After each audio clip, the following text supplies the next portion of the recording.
नमस्ते दोस्तों, मेरा नाम सौरभ है और आपका इस वीडियो में स्वागत है। आज की इस वीडियो में हम बात करने वाले हैं इंडिया की only listed casino gaming company के बारे में, जिसका नाम है डेल्टा कॉर्प लिमिटेड। तो दोस्तों, इस वीडियो में हम डेल्टा की हिस्ट्री के बारे में जानेंगे, उनके फाइनेंशियल्स के बारे में जानेंगे, उनके बिजनेस मॉडल के बारे में जानेंगे और साथ ही साथ इस वीडियो में हम ये भी बात करेंगे कि डेल्टा के वैल्यूएशंस कैसे हैं और साथ ही साथ मैं ये भी बताऊंगा कि इस कंपनी में अभी पैसे डालूंगा या नहीं डालूंगा। तो दोस्तों, हम शुरू करते हैं अपनी आज की वीडियो। दोस्तों, हम सबसे पहले डेल्टा की हिस्ट्री के बारे में बात करते हैं कि ये कंपनी कब शुरू हुई थी और किसने जिसे शुरू किया था। तो दोस्तों, डेल्टा को मिस्टर जयदेव मोदी जी ने शुरू किया था और वो ही इसके चेयरमैन और फाउंडर भी हैं। डेल्टा को 1985 में शुरू किया गया था, पर उस टाइम इस कंपनी का नाम creole holding company private limited था। उस टाइम इसका नाम डेल्टा कॉर्पोरेशन लिमिटेड नहीं था, पर 1992 में इसे फिनोलेक्स ग्रुप ने एक्वायर कर लिया था और ये उनकी सब्सिडरी बन गई थी और इसका नाम चेंज करके क्रियोल होल्डिंग कंपनी लिमिटेड कर दिया गया था, क्योंकि ये कंपनी को स्टॉक मार्केट में लिस्ट कर दिया गया था। पर 2003 में जब फिनोलेक्स ग्रुप ने क्रियोल होल्डिंग कंपनी लिमिटेड के अंदर से डाइवेस्टमेंट किया था, तो इसका नाम दोबारा से चेंज करके creole holding company private limited कर दिया गया था और ये कंपनी अब किसी भी ग्रुप की सब्सिडरी नहीं रही थी, ये एक सेपरेट एंटिटी बन गई थी। पर 2007 में इनके मैनेजमेंट ने इस कंपनी का नाम दोबारा चेंज कर दिया था और इसको चेंज करके एरो वेबटेक्स लिमिटेड कर दिया गया था। ये नाम चेंज करके इन्होंने इस कंपनी को स्टॉक मार्केट में लिस्ट भी करवा दिया था। पर 2008 में इनकी मैनेजमेंट ने इस कंपनी का नाम दोबारा से चेंज कर दिया था और उसे चेंज करवा के डेल्टा कॉर्पोरेशन लिमिटेड कर दिया था, क्योंकि इनकी मैनेजमेंट को पहला नाम थोड़ा पसंद नहीं आया था। और जैसे कि मैं आपको इस वीडियो में आगे बताऊंगा कि इनका बिजनेस खाली लैंड पे नहीं, वाटर में भी है, इसीलिए इसी मैनेजमेंट ने इसका नाम चेंज करके डेल्टा कॉर्प कर दिया था। तो दोस्तों, ये थी डेल्टा की हिस्ट्री।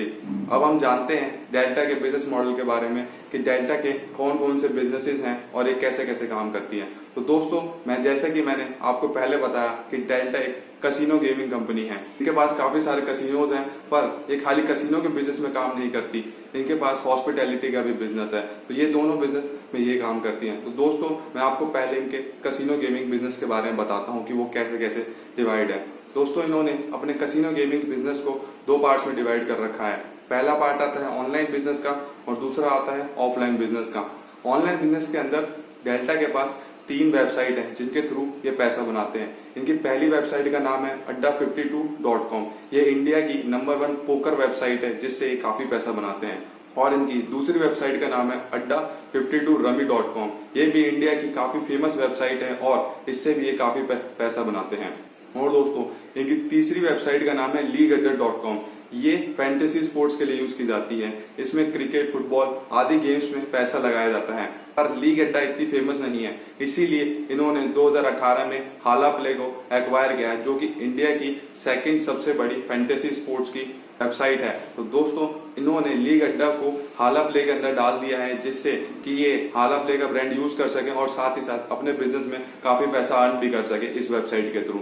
तो दोस्तों, ये था इनके ऑनलाइन बिजनेस के बारे में। तो दोस्तों, अब हम बात करते हैं डेल्टा के ऑफलाइन बिजनेस के बारे में कि इनका ऑफलाइन बिजनेस कैसे कैसे डिवाइड है। इनके ऑफलाइन बिजनेस को भी 2 पार्ट्स के अंदर डिवाइड किया जाता है। पहला पार्ट आता है ऑनशोर बिजनेस का और दूसरा पार्ट आता है ऑफशोर बिजनेस का। तो दोस्तों, पहले हम ये जानते हैं कि ऑनशोर और ऑफशोर बिजनेसेस होते क्या हैं। ऑनशोर बिजनेस वो बिजनेस होता है जो कि लैंड पे होता है, इसमें लैंड को यूज किया जाता है और इसमें इनके लैंड बेस्ड कैसीनोज आते हैं। पर इनका जो ऑफशोर बिजनेस है वो क्रूज के थ्रू किया जाता है। इसमें ये बड़ी बड़ी शिप्स पे अपने कैसीनो सेटअप करते हैं और वहां से पैसा कमाते हैं। इसमें लैंड का यूज नहीं करते और इनके कैसीनोज क्रूज पे होते हैं, जो कि वाटर के ऊपर होता है। तो ये थे इनके ऑनशोर और ऑफशोर बिजनेस। पर इनके ऑनशोर और ऑफशोर बिजनेस को भी कई पार्ट्स में डिवाइड किया जाता है। तो हम सबसे पहले इनके ऑनशोर बिजनेस के बारे में बात करते हैं। इनका सबसे पहला ऑनशोर बिजनेस है वो डेल्टिन सूट्स करके हैं, जो कि गोवा में है और इधर इनके पास 60 गेमिंग पोजीशंस हैं। और इनका दूसरा जो लैंड बेस्ड कैसीनो है वो है द डेल्टिन डेंजोंग सिक्किम। ये कैसीनो इनके सिक्किम के अंदर शिफ्ट है। उनके पास 200 से ज्यादा गेमिंग पोजीशंस हैं और इस कैसीनो को 2016 में शुरू किया गया था, जब सिक्किम की गवर्नमेंट ने इन्हें लाइसेंस दे दिया था कैसीनो को शुरू करने का। और इनका तीसरा कैसीनो नेपाल में है, जिसका नाम कैसीनो इन काठमांडू है। यहाँ पर इनके पास 220 से ज्यादा गेमिंग पोजीशंस है। चौथा लैंड बेस्ड कैसीनो है, उसका नाम है द डेल्टिन दमन कैसीनो। ये कैसीनो दमन के अंदर शिफ्ट है और ये कैसीनो अभी शुरू नहीं हुआ है। इसके लिए इन्होंने दमन की गवर्नमेंट से लाइसेंस की डिमांड कर रखी है, पर ये कैसीनो अभी शुरू नहीं हुआ है। तो दोस्तों, ये था इनका ऑन शोर का बिजनेस जो कि लैंड बेस्ड कसिनोज आते हैं, पर जो इनका मेन बिजनेस है वो ऑफ शोर का है और इनमें मेन पैसे ऑफ शोर के बिजनेस से ही आते हैं। तो हम इनके ऑफ शोर बिजनेस के बारे में बात कर रहे हैं कि उनके अंदर कौन कौन से क्रूज आते हैं, कौन कौन शिप आते हैं जिसपे इनके कसिनो शिफ्ट हैं। तो दोस्तों इनका जो पहला क्रूज है उसका नाम है डेल्टिन रॉयल। ये इंडिया का सबसे बड़ा गेमिंग वेसल है और यहाँ पर 950 डिफरेंट गेमिंग पोजीशंस हैं और साथ ही साथ 118 टेबल्स का यूज किया जाता है गेम्स को खेलने के लिए। और जो इनका दूसरा क्रूज है उसका नाम है डेल्टिन जैक। यहाँ पर 450 गेमिंग पोजीशंस है और साथ ही साथ 50 टेबल्स का यूज किया जाता है। और इनका जो तीसरा क्रूज है उसका नाम है डेल्टिन करावेला।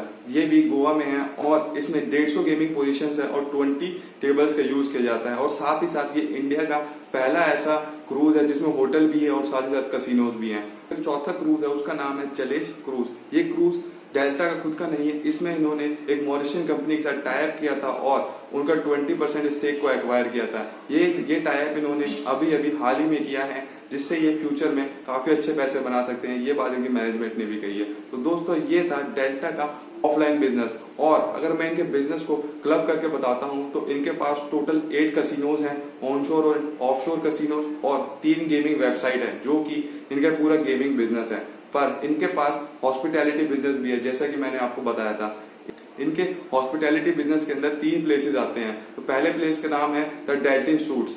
ये गोवा में शिफ्ट है और यहाँ पर 106 रूम का 5 स्टार होटल है जहाँ पे ये टूरिज्म के साथ साथ कसिनो दोनों चीजों को चलाते हैं। और इनका जो दूसरा हॉस्पिटैलिटी बिजनेस है वो विला कारावेला के थ्रू होता है। ये गोवा में शिफ्ट है और ये लार्ज गैदरिंग के लिए यूज किया जाता है। यहाँ पर काफी ज्यादा बंदे एक साथ इकट्ठे हो सकते हैं। जो इनका तीसरा हॉस्पिटैलिटी का बिजनेस आता है वो द डेल्टिन डमन से आता है। ये इंडिया का सबसे बड़ा रिजॉर्ट है और साथ ही साथ इनकी मैनेजमेंट का कहना है कि अगर यहाँ पे कसिनो के लिए लाइसेंस मिल जाता है तो ये इंडिया का खाली ऐसा पहला रिजॉर्ट होगा जिस कसिनो और साथ ही साथ होटल भी है। और यहाँ पर 176 रूम की 5 स्टार होटल्स हैं और इनकी जो प्रॉपर्टी है वो 10 एकड़ के अंदर फैली हुई है और 3 लाख स्क्वायर फीट का ये डेवलप्ड एरिया है। इसीलिए ये काफी बड़ा रिजॉर्ट है और साथ ही साथ अगर इन्हें कसिनो के लाइसेंस मिल जाता है तो ये इनके लिए काफी ज्यादा बेनिफिशियल भी रहेगा। तो दोस्तों ये था डेल्टा का हॉस्पिटैलिटी का बिजनेस। पर दोस्तों मैं आपको यहाँ पे एक खास बात बताना चाहता हूँ कि डेल्टा का जो मेन पैसा है वो सिर्फ गेमिंग के बिजनेस से आता है। इनके पास हॉस्पिटैलिटी के बिजनेस से कुछ खास पैसे नहीं आते, इसीलिए ये अपने गेमिंग को बिजनेस को बढ़ाते रहते हैं। पर ये अपने हॉस्पिटैलिटी और गेमिंग के दोनों को बिजनेस को साथ लेके इसलिए चलना चाहते हैं क्योंकि ये जैसे कि लॉस वेगस और मकाओ इन चाइना जो कि काफी बड़ी कसिनो मार्केट है उनको फॉलो कर रहे हैं। वहां पे भी हॉस्पिटैलिटी के साथ साथ कसिनोज हैं, इसीलिए ये उन जगहों को फॉलो कर रहे हैं ताकि उस तरीके से ये भी काफी पैसे कमा सके फ्यूचर में। तो दोस्तों यही बात है, इसीलिए ये हॉस्पिटैलिटी और गेमिंग दोनों को साथ में लेके चल रहे हैं। तो दोस्तों ये था इनका बिजनेस मॉडल जो कि काफी अलग है दूसरी कंपनी से। तो दोस्तों अब हम बात करते हैं कि डेल्टा के अंदर कौन कौन से बड़े इन्वेस्टर्स ने पैसा डाल रखा है। तो सबसे पहले इस कंपनी के अंदर मिस्टर राधाकृष्ण दमानी जो कि इंडिया के नंबर 1 इन्वेस्टर है, उन्होंने पैसा डाल रखा है। उन्होंने इस कंपनी के अंदर 1.32% स्टेक खरीद रखा है जो कि काफी बड़ा स्टेक होता है किसी भी कंपनी के अंदर। और अगर हम अपने दूसरे इन्वेस्टर के बारे में बात करें जिसने डेल्टा के अंदर पैसा डाल रखा है तो उसको सब जानते हैं, उनका नाम है मिस्टर राकेश झुंझुनवाला। उन्होंने डेल्टा के अंदर करीब 7.32% स्टेक खरीद रखा है जो कि काफी बड़ा नंबर होता है किसी भी कंपनी के अंदर स्टेक खरीदने का। उन्होंने ये स्टेक अपनी वाइफ के नेम के थ्रू और अपने नेम के थ्रू, दोनों के नेम के थ्रू खरीद रखा है। दोस्तों तो अब हम बात करते हैं ग्लोबल गेमिंग इंडस्ट्री के बारे में कि ग्लोबल गेमिंग इंडस्ट्री किस तरीके से ग्रो हो रही है। सबसे पहले तो ग्लोबल गेमिंग इंडस्ट्री को 3 पार्ट्स के अंदर बांटा जाता है। पहले पार्ट के अंदर मोबाइल गेमिंग आती है जो कि 47% है टोटल गेमिंग इंडस्ट्री का, और दूसरे पार्ट में पीसी गेमिंग आती है जो कि करीब 25% है सारी चीजों का, और तीसरे पार्ट में कंसोल गेमिंग आती है जो कि रिमोट्स के थ्रू खेली जाती है, और इसके अंदर वीडियो गेम्स आती हैं जो कि 27% के करीब पार्ट है टोटल गेमिंग इंडस्ट्री का। पर दोस्तों फ्यूचर में ये अनुमान है कि मोबाइल गेमिंग और पीसी गेमिंग काफी ज्यादा तेजी से ग्रो होने वाली है और ये दुनिया की सबसे फास्टेस्ट ग्रोइंग इंडस्ट्री के अंदर आने वाली हैं। इसीलिए ये डेल्टा के ऑनलाइन बिजनेस के लिए काफी अच्छा रहेगा। जैसे जैसे मोबाइल और पीसी का यूज बढ़ता चला जाएगा तो वैसे वैसे इनके ऑनलाइन बिजनेस के लिए काफी अच्छा रहेगा, क्योंकि इनकी जो ऑनलाइन वेबसाइट है जैसे कि मैंने आपको इनके बिजनेस मॉडल में बताया वो भी काफी अच्छी तरह ग्रो कर पाएंगे साथ ही साथ इस इंडस्ट्री के। तो दोस्तों ये थी ग्लोबल गेमिंग इंडस्ट्री के बारे में। अब हम बात करते हैं कसिनो गेमिंग इंडस्ट्री के बारे में जिसके अंदर इनके कसिनोज आते हैं। दोस्तों 2016 में casino gaming industry 115 billion dollar की है, पर यह अनुमान है कि 2019 में ये इंडस्ट्री करीब 130 बिलियन डॉलर की हो जाएगी। और अगर मैं इंडिया में कसिनो गेमिंग के बारे में बात करता हूं तो ये अभी करीब 360 मिलियन डॉलर्स की है, पर इसका अनुमान है कि ये 2021 तक 1 बिलियन डॉलर की इंडस्ट्री हो जाएगी, जो कि काफी अच्छा है इस कंपनी के लिए। और साथ ही साथ धीरे धीरे इंडिया में कसिनो गेम्स की डिमांड भी बढ़ रही है। इसका रीजन ये है, एक तो लोगों के पास अफोर्डेबिलिटी आ रही है और साथ ही साथ रिस्क टेकिंग पावर लोगों की बढ़ती चली जा रही है, और वैरायटी इन गेम्स के अंदर काफी वैरायटी आ रही है, जिससे लोग एंगेज हो रहे हैं इन गेम्स के थ्रू। और मैं एक सबसे इंपॉर्टेंट बात जो इस इंडस्ट्री के बारे में बताना चाहता हूँ, इंडिया में ये इंडस्ट्री इंडिया में काफी ज्यादा रेगुलेटेड है। गवर्नमेंट का डायरेक्ट कंट्रोल है इस इंडस्ट्री के ऊपर, जो कि इस बिजनेस को काफी अफेक्ट करता है। इस इंडस्ट्री में गवर्नमेंट काफी ज्यादा टैक्स इम्पोज करती है और साथ साथ इंडिया में कसिनो गेमिंग प्रोहिबिटेड भी है। तो दोस्तों अब हम बात करते हैं कि डेल्टा को कौन कौन सी प्रॉब्लम्स है जो कि अफेक्ट करती है इनके बिजनेस को रन करने के लिए, और जो कि इनके बिजनेस में मनी को घटाती हैं और इनको डायरेक्ट इम्पैक्ट करती हैं। तो उसके अगर मैं सबसे पहली प्रॉब्लम के बारे में बात करता हूँ, जैसा कि मैंने आपको पहले बताया कि गवर्नमेंट रेगुलेशन की बहुत ज्यादा दिक्कत है इस बिजनेस में। इस बिजनेस में बहुत ही ज्यादा गवर्नमेंट रेगुलेशन है और गवर्नमेंट डायरेक्ट इम्पैक्ट करती है इन बिजनेसेस में, और गवर्नमेंट इनके ऊपर काफी ज्यादा टैक्स लगाती है, जिससे इनके मार्जिन भी कम होते हैं और प्रॉफिट भी कम होता है। साथ ही साथ इंडियन गवर्नमेंट ने गेमिंग को भी दो पार्ट्स के अंदर डिवाइड कर रखा है। उन्होंने गेमिंग को गेम ऑफ स्किल्स और गेम ऑफ चांस के अंदर अलग अलग डिवाइड कर रखा है। गेम ऑफ स्किल्स के अंदर रमी, पोकर और फैंटेसी स्पोर्ट्स की गेम आती है, जो कि इंडिया में अलाउड है खेलना या फिर उनको यूज करना। पर अगर हम गेम ऑफ चांस के अंदर बात करते हैं तो इसके अंदर कसिनो गेमिंग आती है, जिसमें खाली तुक्के से ही आदमी जीत सकता है, जिसके अंदर कोई भी स्किल के बारे में बात नहीं होती। इसीलिए गवर्नमेंट ने गेम ऑफ चांस को प्रोहिबिटेड कर रखा है इंडिया के अंदर। गेम ऑफ स्किल इंडिया में अलाउड है, इसीलिए इनकी जो वेबसाइट के थ्रू बिजनेस आता है वो लीगल है और वो काफी ज्यादा अलाउड है। पर इंडिया में कुछ स्टेट्स ऐसी हैं जो अपने अलग अलग गेमिंग के रूल्स बनाती हैं, जैसे कि इसके अंदर गोवा हो गया, दमन हो गया और सिक्किम हो गया। इसीलिए इसी जगह पर इन्होंने अपने कसिनो सेटअप कर रखे हैं ताकि इनको ज्यादा रेगुलेशन की प्रॉब्लम ना हो। और इनको जो दूसरी प्रॉब्लम आती है वो है कि इनका जो दमन का रिजॉर्ट है वहां पर इन्हें अभी कसिनो का लाइसेंस नहीं मिला है। इन्होंने काफी टाइम से उसके लिए लाइसेंस की डिमांड कर रखी है, पर दमन की गवर्नमेंट ने इन्हें अभी तक लाइसेंस नहीं दिया है, जो कि इनके बिजनेस को काफी अफेक्ट कर रहा है और इनके पैसे कमाने को भी काफी इम्पैक्ट करता है। और जो तीसरी प्रॉब्लम इन्हें आती है वो है इंटरनेशनल कंपटीटर। जैसे कि मैंने आपको बताया कि ये ऑनलाइन बिजनेस में भी काम करते हैं, तो इंटरनेशनल कंपटीटर्स हैं वो इनको आसानी से अफेक्ट कर सकते हैं, क्योंकि जैसे कि आप सब जानते हैं कि आजकल का वर्ल्ड ग्लोबलाइज है, तो कोई भी जल्दी से आसानी से वेबसाइट क्रिएट करके इनके बिजनेस को इम्पैक्ट कर सकता है। पर अगर मैं इनके लैंड बेस्ड कैसीनोज की बात करता हूँ तो उस बिजनेस को किसी भी तरीके का ज्यादा खतरा है नहीं। तो दोस्तों अब हम बात करते हैं डेल्टा की शेयर होल्डिंग के बारे में कि इनकी शेयर होल्डिंग कैसे कैसे डिवाइड है। दोस्तों इनके प्रमोटर के पास 32% शेयर होल्डिंग है। मैं एग्जैक्ट नंबर आपके लिए स्क्रीन में जरूर डाल दूंगा। और उस 32% शेयर होल्डिंग में से इनके प्रमोटर ने करीब 6% शेयर होल्डिंग प्लेज कर रखी है। अब हम ये जानते हैं कि प्लेज का मतलब क्या होता है। प्लेज शेयर होल्डिंग वो शेयर होल्डिंग होती है जिसके थ्रू इनके प्रमोटर किसी भी बैंक के पास जाके अपने शेयर्स को गिरवी रख लेते हैं और वहां से पैसा ले सकते हैं। वो इस पैसे को बिजनेस में यूज कर सकते हैं या फिर कहीं और भी यूज कर सकते हैं। और जो इनकी दूसरी शेयर होल्डिंग है वो FII और FPI के पास है। ये फॉरेन इंस्टीट्यूशनल इन्वेस्टर्स और फॉरेन पोर्टफोलियो इन्वेस्टर्स होते हैं। इनके पास करीब 22% शेयर होल्डिंग है। और जो इनकी तीसरी शेयर होल्डिंग है वो डायरेक्ट इंस्टीट्यूशन इन्वेस्टर्स के पास है, जिन्हें हम DII कहते हैं। इसके अंदर म्यूचुअल फंड्स, एजेक्ट्रा और इंस्टीट्यूशंस आते हैं जो कि सिक्योरिटीज को हेल्ड करते हैं। इनके पास करीब 20% के अराउंड शेयर होल्डिंग है। और जो लास्ट इनकी शेयर होल्डिंग है वो पब्लिक के पास है, वो करीब 24% की है। तो दोस्तों ये थी इनकी शेयर होल्डिंग के बारे में बात, इनकी शेयर होल्डिंग कैसे कैसे डिवाइड है। अब हम बात करते हैं डेल्टा के फाइनेंशियल्स के बारे में। अब हम जानेंगे कि इनके 3 साल के सेल्स, एक्सपेंसेस, प्रॉफिट्स और प्रॉफिट मार्जिन कैसे थे।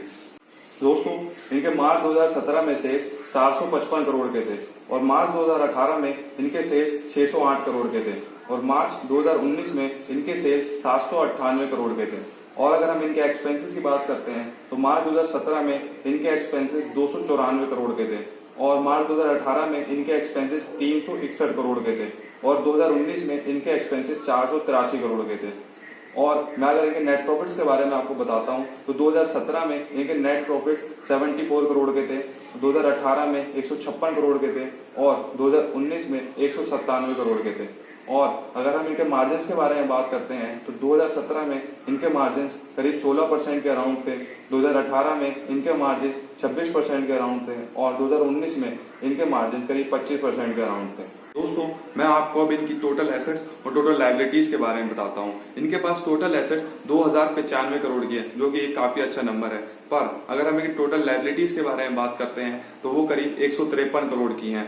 और मैं यहाँ पे एक खास बात आपको बताना चाहता हूँ, जो भी इनकी लायबिलिटीज हैं ये लॉन्ग टर्म लायबिलिटीज नहीं है, मतलब ये कर्जे के रूप में नहीं है। जो भी इनके पास लायबिलिटीज हैं ये सिर्फ क्रेडिटर्स की इन्हें पेमेंट देनी है। इसके अंदर कोई भी कर्जा नहीं है जिसके ऊपर इन्हें इंटरेस्ट देना पड़े। दोस्तों ये इसके अंदर एक काफी खास बात है, और ये बिल्कुल डेट फ्री कंपनी है जिसके पास बिल्कुल भी कर्जा नहीं है। दोस्तों अब हम बात कर लेते हैं डेल्टा की वैल्यूएशंस के बारे में कि क्या मैं इस कंपनी में भी पैसे डालूंगा या नहीं डालूंगा।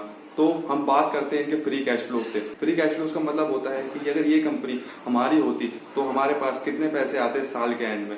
तो मैं अगर इनके लास्ट साल के फ्री कैश फ्लो के बारे में बताता हूं तो वो 41 करोड़ के थे, जो कि काफी ज्यादा नहीं है। और अगर मैं इनके लास्ट 3 साल के एवरेज फ्री कैश फ्लोज के बारे में बताता हूं तो वो 77 करोड़ के थे, जिससे इनकी वैल्यूएशन इतनी सस्ती नहीं होती। और अगर मैं इनकी रिटर्न ऑन कैपिटल एम्प्लॉयड के बारे में बात करता हूं तो वो करीब 16% की, वो भी नॉर्मल फिगर, इतना बड़ा फिगर नहीं है, जो कि काफी अच्छा होता है। दोस्तों अब मैं आपको ये बताऊंगा कि मैं इस कंपनी में अभी पैसे डालूंगा या नहीं डालूंगा। दोस्तों तो मैं इस कंपनी में अभी पैसे नहीं डालूंगा। इसके रीजंस कई सारे हैं, मैं आपको उसके बारे में एक एक करके बताता हूँ।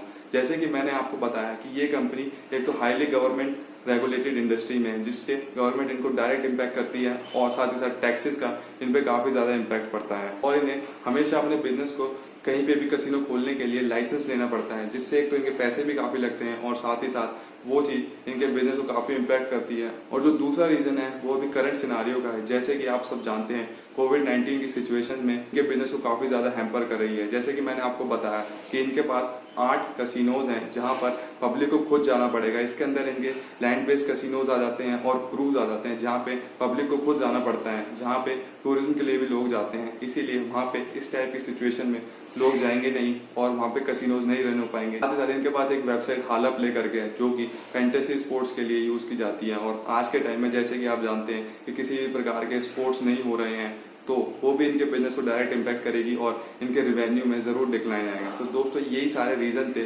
जिसकी वजह से मैं इस कंपनी के अंदर अभी पैसे नहीं डालना चाहता, क्योंकि चांसेस हैं कि या तो इसका स्टॉक प्राइस शायद आगे जाके और भी नीचे आ सकता है, और अगर मुझे सिचुएशन थोड़ी अच्छी लगती है और आगे की फ्यूचर की कंडीशन अच्छी होंगी तो मैं इस कंपनी को जरूर दोबारा से रिवैल्यू करूंगा और रीचेक करूंगा कि मैं इस कंपनी में अभी पैसे डालूंगा या नहीं डालूंगा। तो दोस्तों ये थी मेरी आज की वीडियो। मैं इसी तरह के और भी एनालिसिस वीडियोस को डालता रहूंगा। अगर आपको ये वीडियो पसंद आए तो इस वीडियो को लाइक, शेयर और सब्सक्राइब करना मत भूलना, और साथ ही साथ सब्सक्राइब करते वक्त बेल बटन को पुश करना मत भूलना, जिससे आपको मेरी सारी वीडियोस की नोटिफिकेशन मिलती रहे।